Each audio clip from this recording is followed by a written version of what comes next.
صل وسلم وبارك على نورك المنير الذي خلقته من نورك وخلقت من نوره الخلق جميعا وعلى أشعة أنواره نجومه وأقماره آله وأصحابه أجمعين أما بعد أعوذ بالله من الشيطان الرجيم بسم الله الرحمن الرحيم نبئ عبادي أني أنا الغفور الرحيم صدق الله العظيم. محبت سے پڑھی الصلاۃ السلام علیک یا رسول اللہ. محبت سے، ذوق سے، بلند آواز سے وعلی آلک و اصحابک یا حبیب اللہ. مصطفیٰ نظر کرم فرمائیں گے،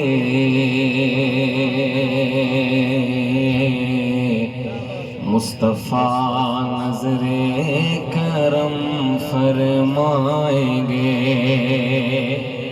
اگلا مصرع ہے، بھرپور توجہ، سب کے ہاتھ بلند ہونے چاہیے کہ مصطفیٰ نظر کرم فرمائیں گے،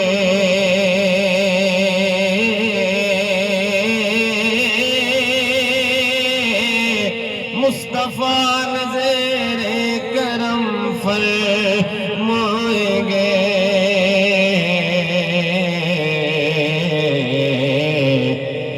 ایک دن ہم بھی مدینے جائیں گے،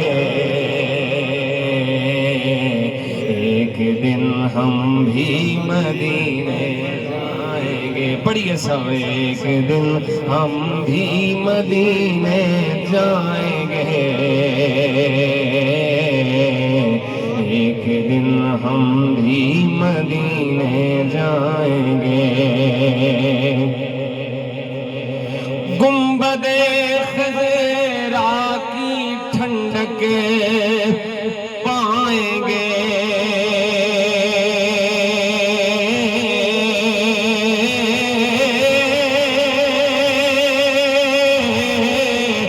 گنبد خضرا کی ٹھنڈک پائیں گے.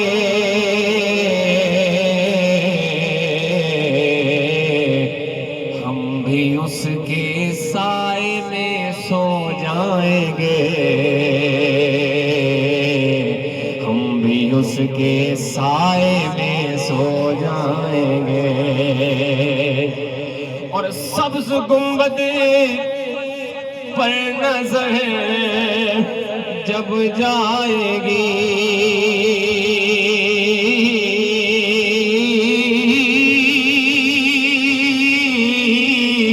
سبز گنبد پر نظر جب جائے گی،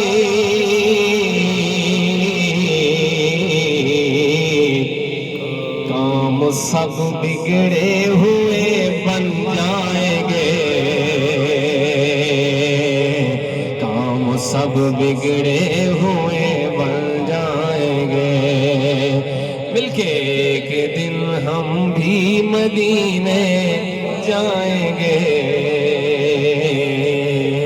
ایک دن ہم بھی مدینے جائیں گے. اور بڑا خاص شعر ہے، توجہ چاہوں گا کہ شبر و شبیر کے نانا ہے وہ،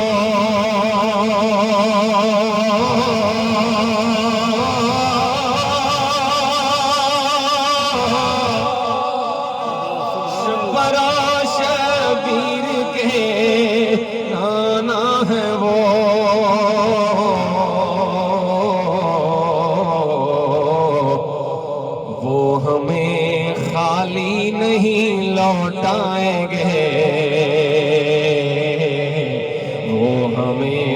خالی نہیں لوٹائیں گے، ایک دن ہم بھی مدینے جائیں گے، ایک دن ہم بھی مدینے جائیں گے۔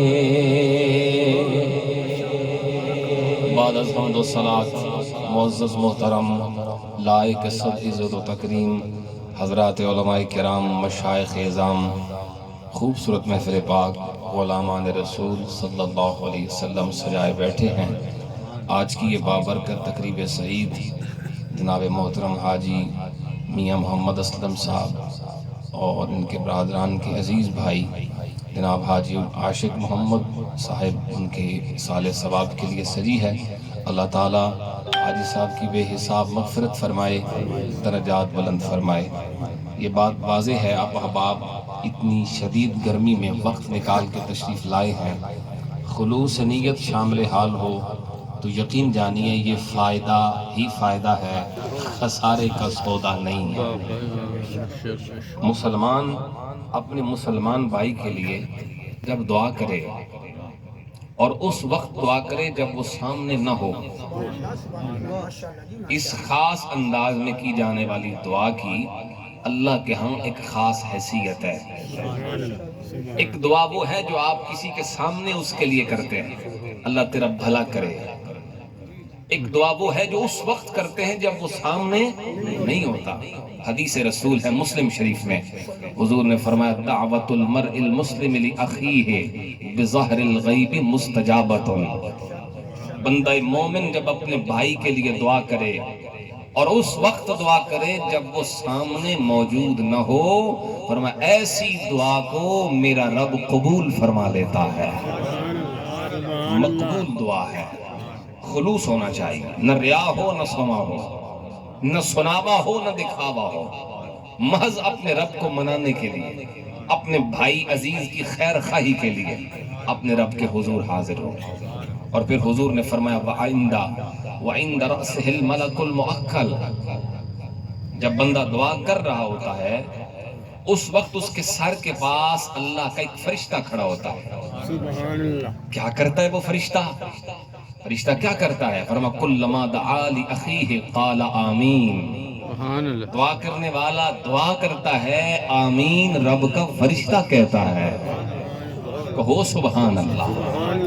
پھر حضور نے فرمایا یہ تو اس کے لیے ہے فائدے کی بات جس کے لیے دعا ہوئی ہے، کرنے والوں کو کیا ملتا ہے، آنے والوں کو کیا ملتا ہے؟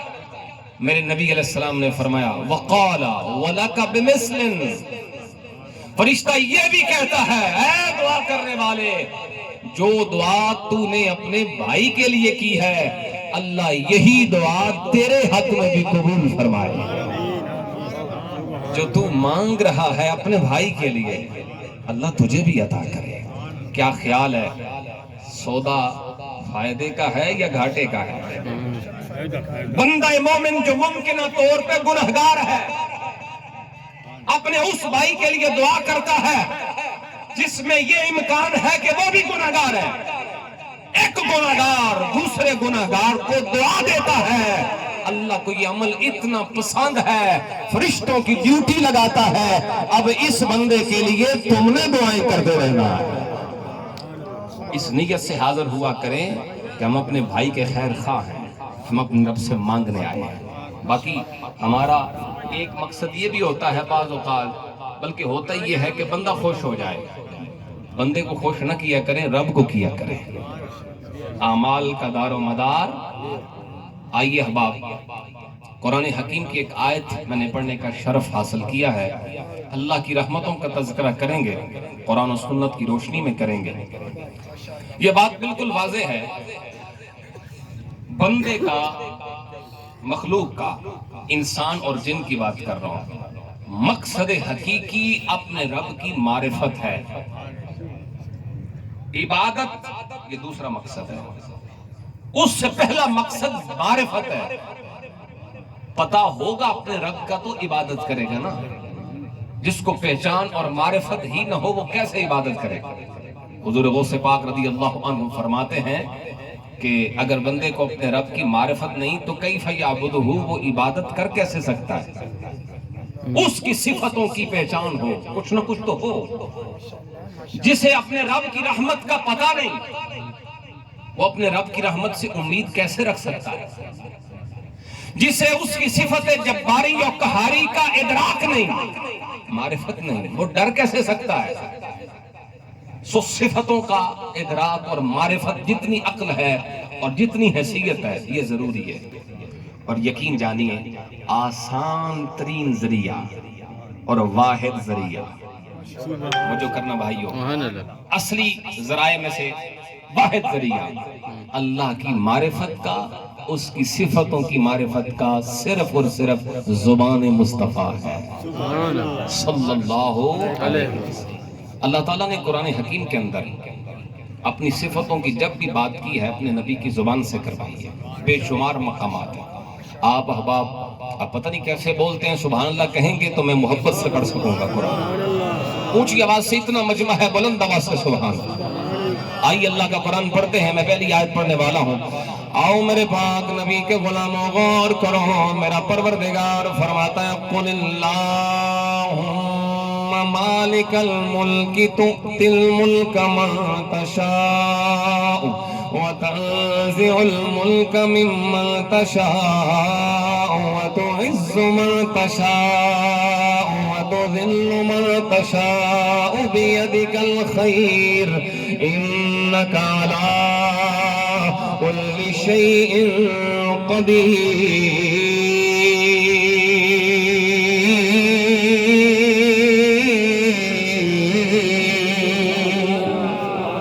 میرا پروردگار فرماتا ہے اے میرے نبی آپ فرما دو، میرے بندوں کو آپ بتا دو، ملک کا مالک پروردگار ہے، جسے وہ چاہتا ہے حکومت عطا فرماتا ہے، جس سے چاہے حکومت واپس لیتا ہے، جس سے چاہے وہ عزت دار بناتا ہے، جسے چاہے وہ ذلیل فرما دیتا ہے۔ یہ میرے رب کی شانیں ہیں، یہ میرے رب کی صفتیں ہیں، لیکن صفتوں کو بیان کرنے کے لیے میرے پروردگار نے یہی فرمایا ہے قل میرے محبوب یہ میری صفتیں آپ نے بتانی ہے، یہ میری شانیں آپ نے بتانی ہے۔ اللہ تو قادر مطلق ہے تو خود بھی تو بتا سکتا ہے میں مالک الملک ہوں، میں جسے چاہوں ملک دیتا ہوں، جس سے چاہے لے لیتا ہوں، جس سے چاہے عزت دار بناتا ہوں، جسے چاہے میں ذلیل کرتا ہوں، تو خود بھی تو بات کر سکتا ہے۔ اپنے حبیب کی زبان سے کیوں کروایا ہے؟ گویا میرے رب کی مرضی یہ ہے، میرے رب کی منشا یہ ہے، میرے رب کی چاہت یہ ہے شان میری ہو، زبان میرے محبوب کی ہو۔ آپ چلیں گے تو مزہ آئے گا محبت سے سبحان اللہ۔ اللہ کی مرضی یہی ہے شان میری ہو، زبان میرے محبوب کی ہو۔ دوسرا مقام کھولو، میرا پروردگار فرماتا ہے قل انما العلم عند اللہ وانما انا نذیر مبین۔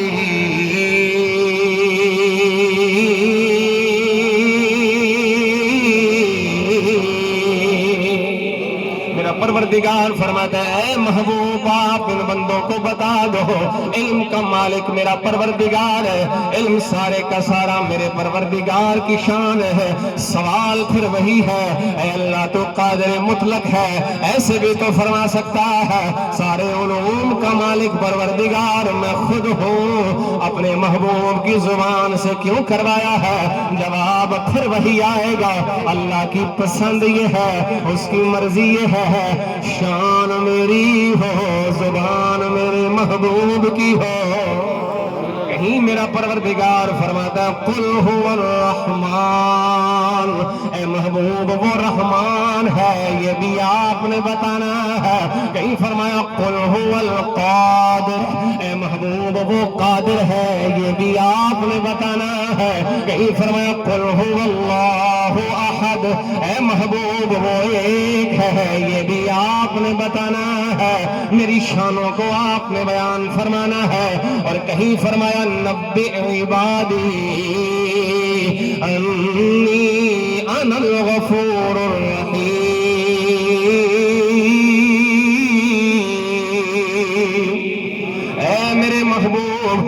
بندوں کو خبردار آپ نے کرنا ہے کہ تمہارا رب رؤوف بھی ہے، وہ رحیم بھی ہے، وہ کریم بھی ہے، وہ بخشنہار بھی ہے، وہ مہربان بھی ہے۔ یہ صفتیں میرے بندوں کو آپ نے بتانی ہے۔ اللہ بندے تیرے ہیں تو خود بھی تو بتا سکتا ہے، مطلب پھر وہی ہے، جواب پھر وہی ہے، اللہ کی مرضی یہی ہے۔ شان میری ہو، زبان میرے محبوب کی ہو۔ اب آخری 3 جملے پڑھنے والا ہوں، ہر جملے پہ سبحان اللہ، کوئی زبان خاموش نہ رہ جائے، کسی کا ہاتھ نیچے نہ رہے، توجہ کرو۔ میں کہتا ہوں علم پروردگار کا ہے، بتانے والے نبی غیب دان ہے۔ واہ واہ کیا بات۔ بولو اونچی آواز سے سبحان اللہ۔ علم پروردگار کا ہے، بتانے والے نبی غیب دان ہے۔ قدرت پروردگار کی ہے، بتانے والے نبی مختار ہے۔ اور رحمت رب العالمین کی ہے، اور بتانے والے خود رحمت للعالمین ہے۔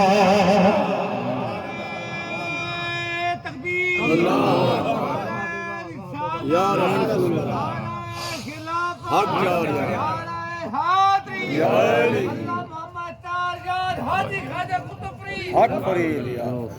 اب آپ توجہ ہے نا، کتنی آیتیں پڑھیں، اللہ فرماتا قل، محبوب آپ بولیں، میرے بندوں کو آپ بتائیں، آپ نے خبر دینی ہے کہ تمہارا رب رحیم بھی ہے، کریم بھی ہے، معاف بھی کرتا ہے۔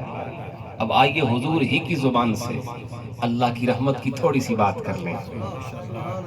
امید ہے نا اپنے رب کی رحمت سے، ہے نا سب کو امید؟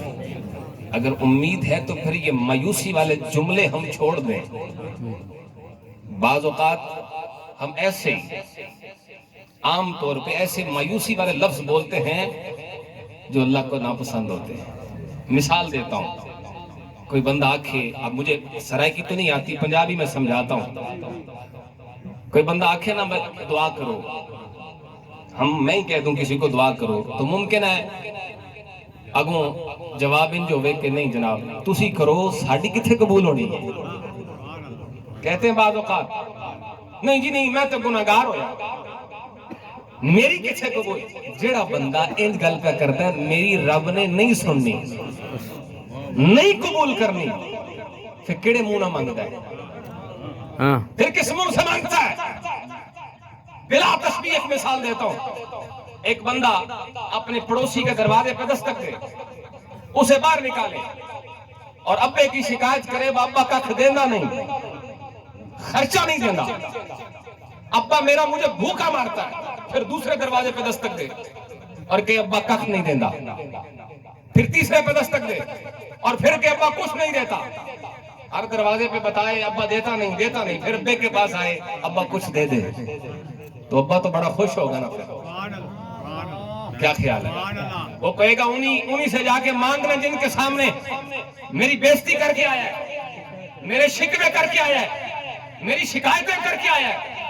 بلا تشبیہ میں کہتا ہوں، اگر رب سے مانگنا چاہتے ہیں اور چاہتے ہیں کہ وہ جھولیاں بھریں، پھر ہر ٹکے ٹکے کے بندے کے سامنے اس کے شکوے نہ کریں۔ وہ نہیں دیتا، اس نے مجھے نہیں دیا ہے، اس نے مجھے تھوڑا دیا ہے۔ یہ بات نہیں، یہ بھی ایک قسم کا شکوہ ہے، بزرگ اس سے بھی منع کرتے ہیں۔ اور میں الحمدللہ جس علاقے میں بیٹھا ہوں، میں بھی بات کر رہا تھا، میں الحمدللہ کا شکر ادا کرتا ہوں، میں حضور غزالی الزمان رحمت اللہ تعالی علیہ کے برکت والے سائے کے بالکل قریب آ کے بیٹھا ہوں۔ ویسے تو پورے ملک پہ اور فیضان تو پوری دنیا میں عام ہے آپ کا، لیکن یہ علاقہ خاص طور پہ کیونکہ قریب ہے۔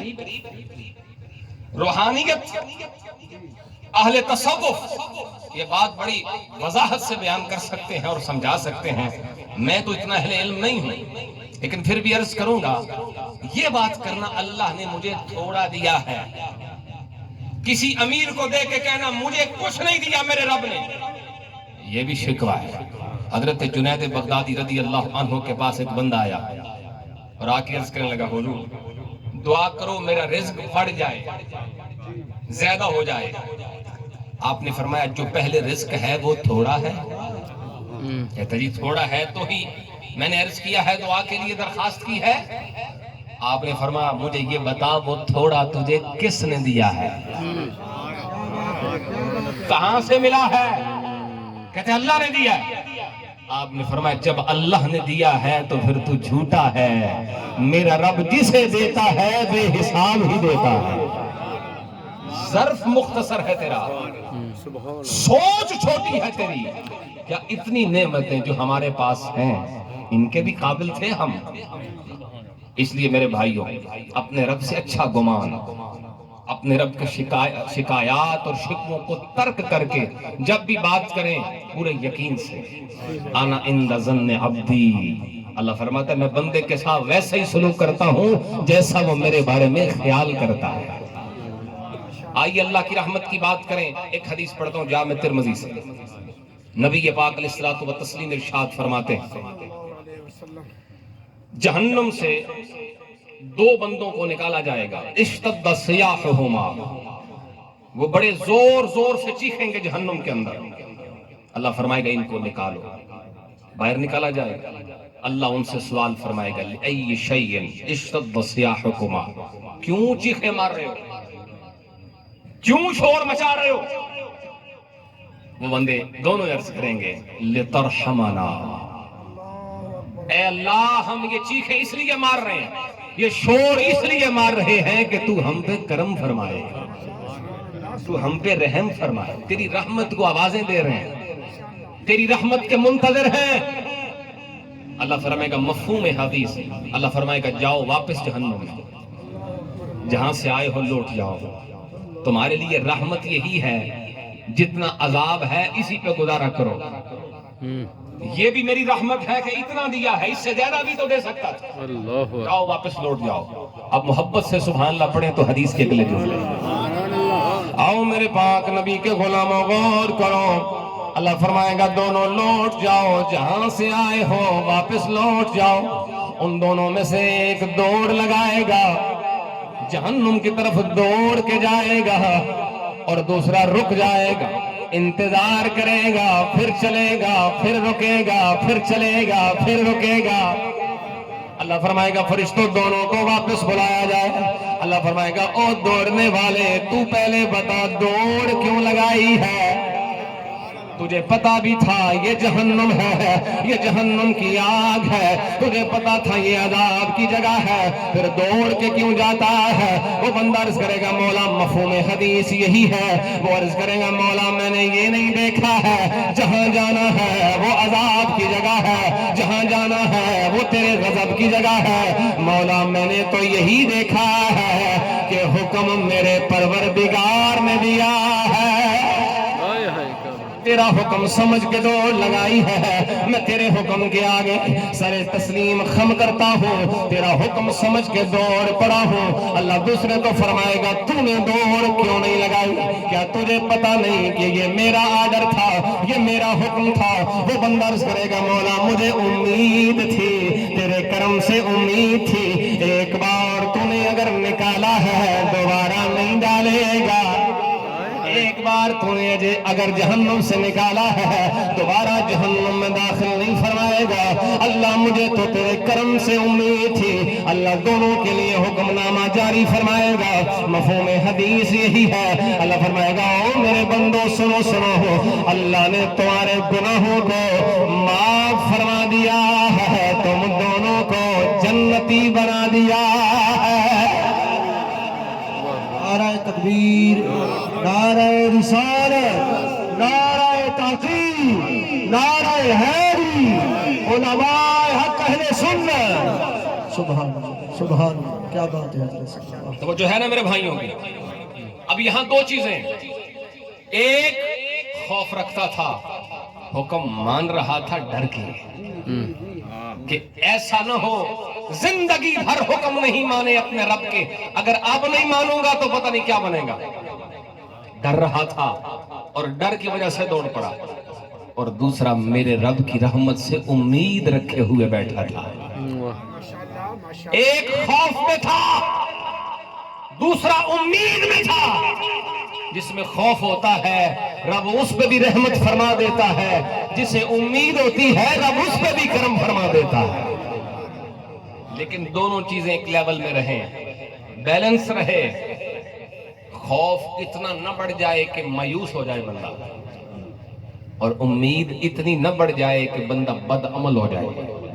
اللہ اکبر۔ ہر بات پہ امید، گناہ کر رہا سود خور ہے، روکا جائے خدا کے بندے چھٹ دینا، یہ سود ہے، اللہ دے نال اعلان جنگ کیتی بیٹھے ہیں۔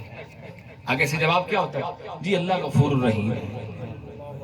نماز پڑھیا کر، جواب کیا؟ اللہ غفور الرحیم۔ اللہ کے بندوں پہ ظلم نہ کیا کر، جواب کیا ہے؟ اللہ غفور الرحیم۔ یہ امید بڑھ گئی، حد سے بڑھ گئی، اور حد سے امید جب بڑھ جائے تو پھر بندے کو بد عمل بناتی ہے۔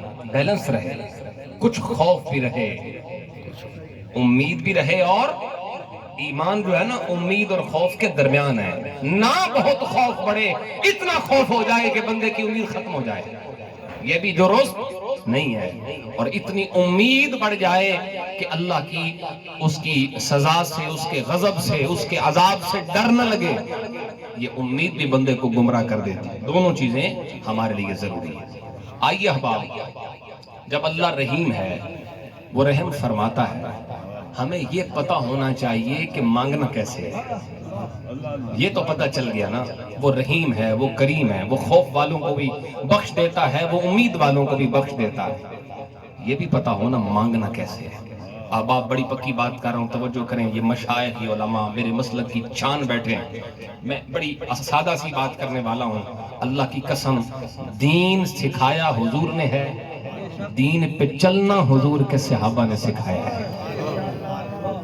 اگر یہ بات سیکھنی ہے نا، رب کو منانا کیسے ہے، رب سے مانگنا کیسے ہے، تو پھر نبی پاک کے صحابہ کو دیکھنا پڑے گا۔ اہل سنت بیٹھے ہیں، نبی پاک صلی اللہ علیہ وسلم کی نسبتوں سے پیار کرنے والے بیٹھے ہیں۔ ہم اہل سنت، اہل محبت، حضور کی ہر نسبت سے ہی محبت کرتے ہیں۔ وہ نسبت ہمیں چاہے کسی جنگل میں نظر آئے، بولو نا، چاہے کسی پہاڑ میں نظر آئے، چاہے کسی صحرا میں نظر آئے، چاہے کسی غار میں نظر آئے، وہ نسبت چاہے کسی مزار میں نظر آئے، وہ نسبت رسول چاہے آقا کے کسی یار میں نظر آئے، یا پھر حضور کے کسی رشتہ دار میں نظر آئے، ہم اہل سنت ہر کسی سے محبت کرتے ہیں، ہر نسبت کا ادب اور احترام کرتے ہیں، اور یہی بتاتے ہیں ہم نہ جنگل دیکھتے ہیں نہ پہاڑ دیکھتے ہیں، ہم تو بس نسبت سرکار دیکھا کرتے ہیں۔ اونچی آواز سے سبحان اللہ۔ آئیے میں صحابہ کرام میں سے ایک صحابی رسول، ان کے عمل سے عرض کروں اللہ کو منانا کیسے ہے۔ حضرت ابو لبابہ انصاری رضی اللہ تعالی عنہ و ارضاہ عنا، غزوہ خندق ہو چکا ہے، نبی پاک صلی اللہ علیہ وسلم نے اب اللہ کے حکم پر یہودیوں کا فیصلہ کیا۔ یہود نے میٹنگ کی، اپنے سردار کو اکٹھا کیا، سب کو اکٹھا کیا، سردار کو کھڑا کیا، ہاں بھئی اب بتاؤ حل کیا ہے؟ اسلام، لشکر اسلام تیار ہے ہماری سزا کے لیے۔ غدار جو تھے، سردار نے کہا 3 آپشن ہے تمہارے پاس، 3 باتوں میں سے جو بھی منظور کر لو۔ پہلی بات یہ ہے کلمہ پڑھو تے مسلمان ہو جاؤ، سبحان بچ جاؤ گے، بچن دا پہلا طریقہ مسلمان ہو جاؤ۔ یہودی آکھیا اے منظور نہیں، انہیں آکھیا دوسرا طریقہ ہے پھر تلوارہ نکالو اور اپنی تلواراں دے نال اپنے بیوی بچیاں نو آپ قتل کر دیو، جب بیوی بچے نہیں ہوں گے تو پھر اپنی مرضی نال جا کے لڑیں گے، ڈر تو نہیں ہوئے گا پیچھے کورونا والا ہے، لڑ گئے بچ گئے، زندہ رہ گئے، مر گئے۔ انہوں نے کہا نہیں، اگر بیوی بچیاں نہیں رہنا تو ایسا رہ کے کی کرنا ہے، یہ بھی منظور نہیں۔ انہوں نے کہا پھر تیسری گل ہے جا کے آمنہ دے لال تو معافی مانگ لو، صلح دی درخواست کرو۔ انہوں نے کہا یہ بات قابل قبول ہے۔ اچھا، پیغام بھیجا، نبی پاک صلی اللہ علیہ وسلم نے اپنے صحابی کو منتخب کیا۔ ڈیمانڈ یہ تھی یہودیوں کی، حضرت ابو لبابہ انصاری کو بھیجیں، ہم ان سے پہلے بات کریں گے اور ان سے ہم معلومات لیں گے، پھر فیصلہ کریں گے۔ حضور نے منظور فرمایا۔ حضرت ابو لبابہ انصاری تشریف لے گئے، اب میں اس تفصیل میں نہیں جانا چاہتا کیوں انہوں نے ڈیمانڈ کی۔ حضرت ابو لبابہ انصاری کو انہوں نے پوچھیا اب دسو حضور دا ساڈے بارے کی فیصلہ ہے؟ بولے نہیں، زبان تو خود نہیں بولے، ہاتھ دے اشارے نال اشارہ کیتا نہیں۔ میں تواڈے بارے حضور دا فیصلہ اے وے کہ تانوں قتل کر دیتا جائے۔ جدو فیصلہ کیتا نے، اشارہ کیتا نے، فرماندے نے میں ایک قدم ہٹیا نہیں سا کہ میں نے یقین ہو گیا کہ میرے کو خیانت ہو گئی۔ یہ تو راز سی میرے نبی دا، یہ تو راز تھا نبیوں کا ایمان کا جو میں ان کو بتا چکا ہوں، بتا بیٹھا ہوں۔ اپنے طور پہ اپنے آپ کو خطا کار سمجھا، اپنے طور پہ اپنے آپ کو خائن سمجھا، رونے لگ پڑے اور روتے ہوئے واپس مدینہ تو رسول کی طرف چل پڑے۔ سبحان اللہ کہیں تو چلے لگا۔ آؤ میرے پاک نبی کے غلاموں غور کرو، میرے نبی کا یہ وفادار اپنے دل میں یہ خیال کرتے ہوئے کہ میں تو خائن بن گیا ہوں، میں نے تو حضور کا راز فاش کر دیا ہے، یہودیوں کو حضور کا فیصلہ بتا دیا، روتے ہوئے مسجد نبوی میں آئے ہیں اور آ کے صحابہ کرام سے کہنے لگے او میرے یارو یہ زنجیر پکڑو، مجھے مسجد نبوی کے ستون سے باندھو، اس وقت تک میں آزادی قبول نہیں کروں گا جب تک میری توبہ کی قبولیت کا اعلان میرا رب آپ نہیں فرمائے گا۔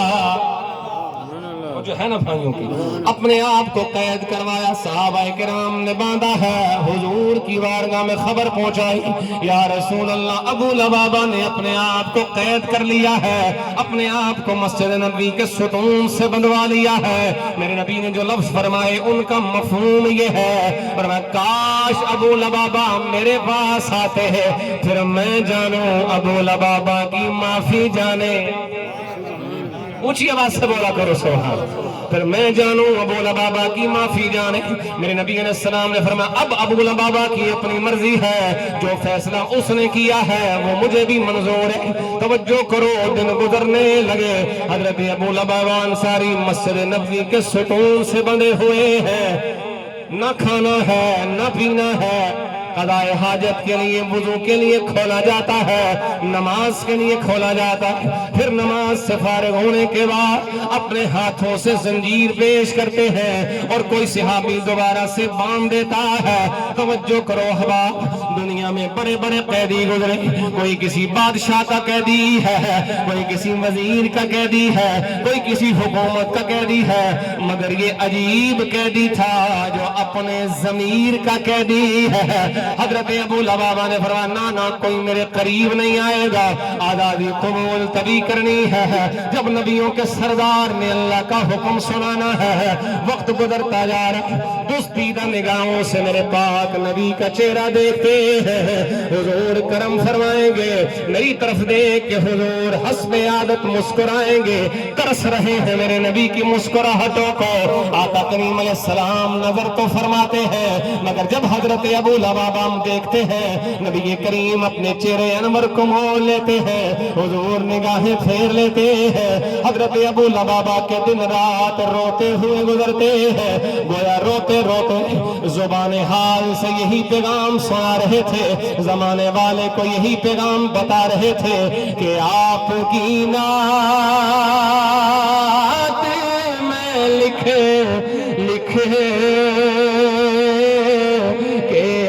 سناؤں کیسے، کس طرح راضی کروں اور مناؤں کیسے، کس طرح راضی کروں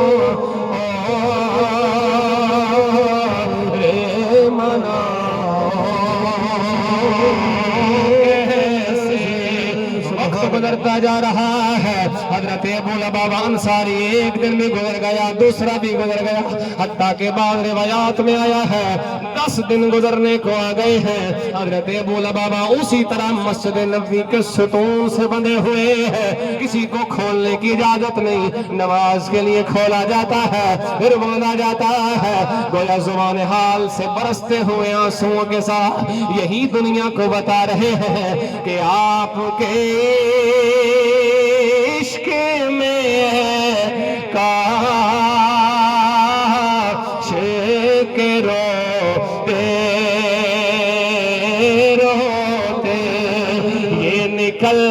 جائے میری جان مدینے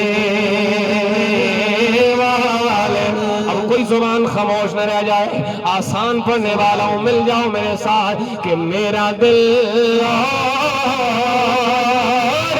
میری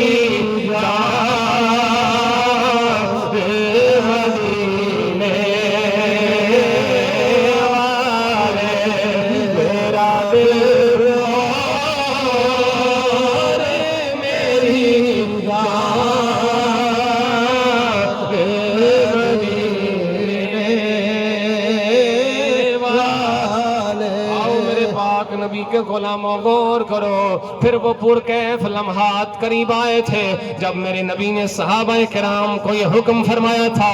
مفہوم حدیث ہے میرے نبی نے فرمایا جاؤ میرے غلاموں جا کے میرے صحابی کو خوشخبری سنا دو. اب آزادی قبول فرما لو کہ پروردگار نے تیری توبہ کو قبول فرما لیا ہے. آزادی قبول کر لے ہن تے قبول کر لے. نبی پاک نے پیغام پہنچایا. صحابی نے آکے حضور دی بارگاہ چو پیغام دسیا یا ابو لبابہ انصاری مبارک ہو گئے رب نے تیری توبہ نو قبول فرما لے ہے. منانے کا اسے منانے کا ڈھنگ سکھایا ہے.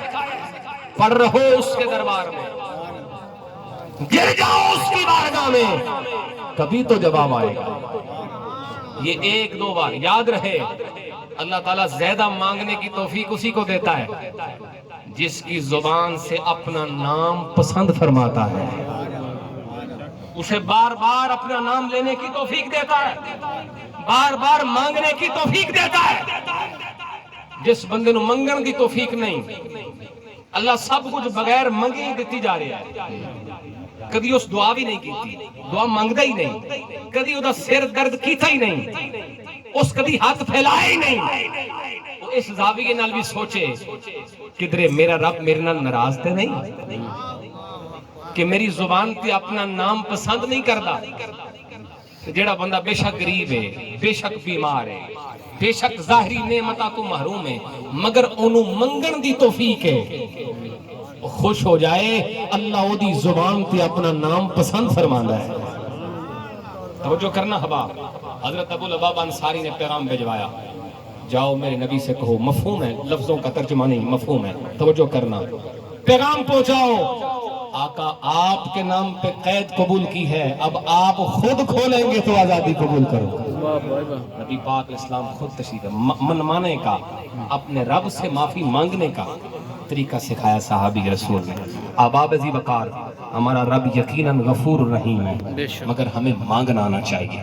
میں بات اختتام کی طرف لے کے جا رہا ہوں. قیامت کا دن صحاح کی حدیث پڑھ رہا ہوں اور آخری بات قیامت کا دن ایک بندہ جہنم سے نکالا جائے گا اور یہ جہنم سے نکلنے والا سب سے آخری بندہ. آپ اباب اگر تھکے نہیں تو بولے سبحان اللہ. آخری بندہ نکلے گا جہنم سے. اللہ کی بارگاہ میں حاضر اللہ تعالیٰ وہ دے سامنے جنت کا ایک درخت بلند فرمائے گا. بڑا خوبصورت درخت. عرض کرے گا مولا یہ درخت جنت کا مجھے دے دے بس یہ درخت ہی کافی ہے. اس کے علاوہ کچھ نہیں مانگوں گا. میری آئندہ زندگی گزر جائے گی یہ درخت مجھے مل جائے اس کے سائے میں پڑا رہوں گا بس خیر ہے.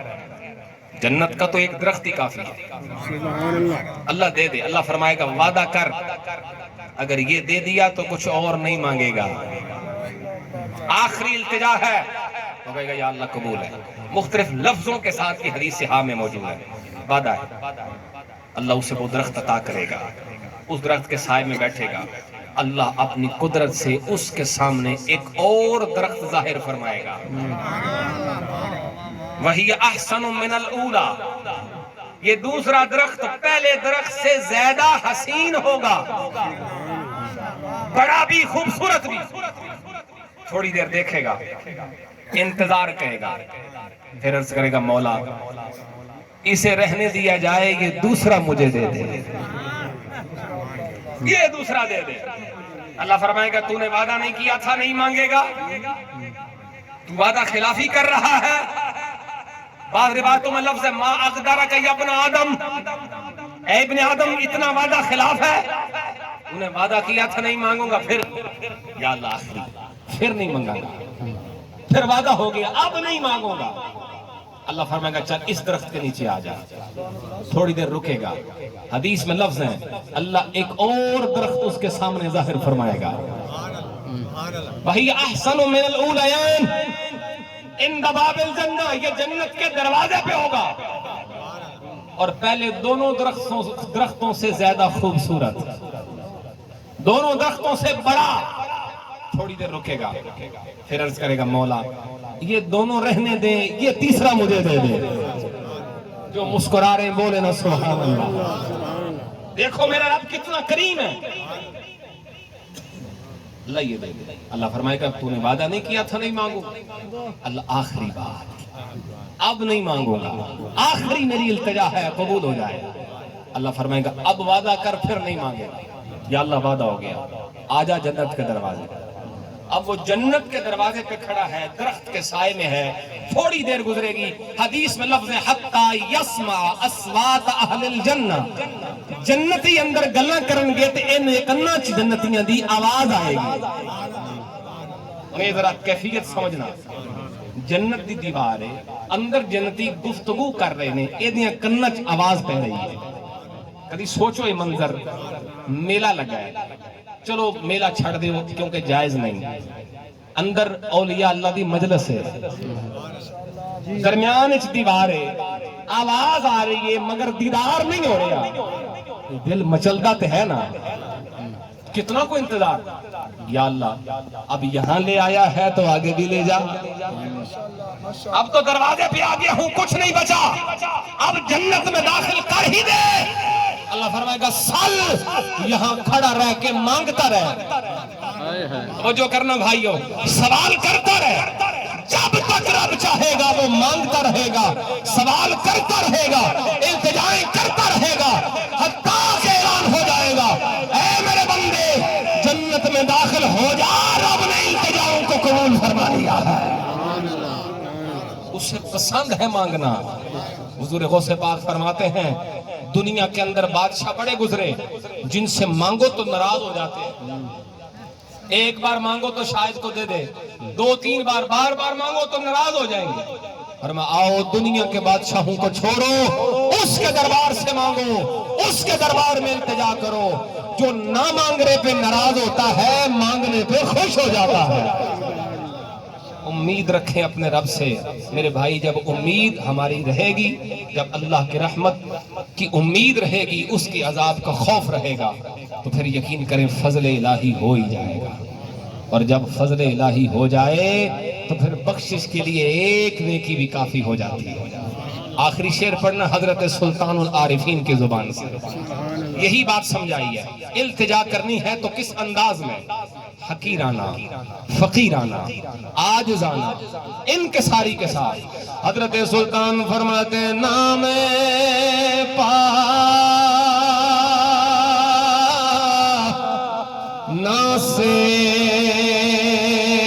ناسیر چھٹا کی نا پوری سرسائی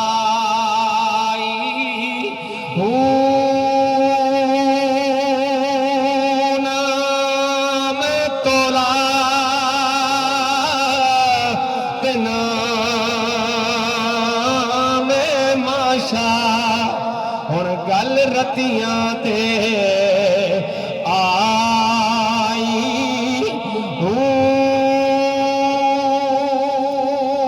رتی ہوا پنج رتیاں تلا او بھی پوری ناہی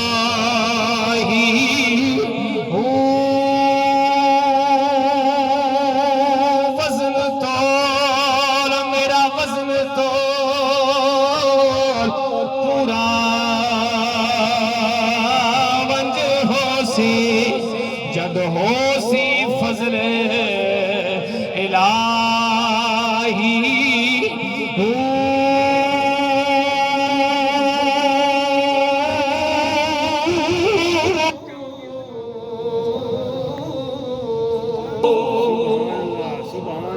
وزن تول پورا ونج ہوسی جد ہوسی فضل الہی۔ آباب ذی وقار، آج کی اس پوری نشست کا نچوڑ اور نتیجہ یہی ہے، ہم اپنے رب سے قریب ہونے کے لیے اس سے مانگیں۔ میں ایک مشورہ دوں آپ کو، جب مانگیں تو یوں بھی مانگ لیا کریں، اللہ سونے جدو بشر حافی جیسے شرابی نو بڑی بنا سکنے، اللہ سانو بھی قریب کر لائے۔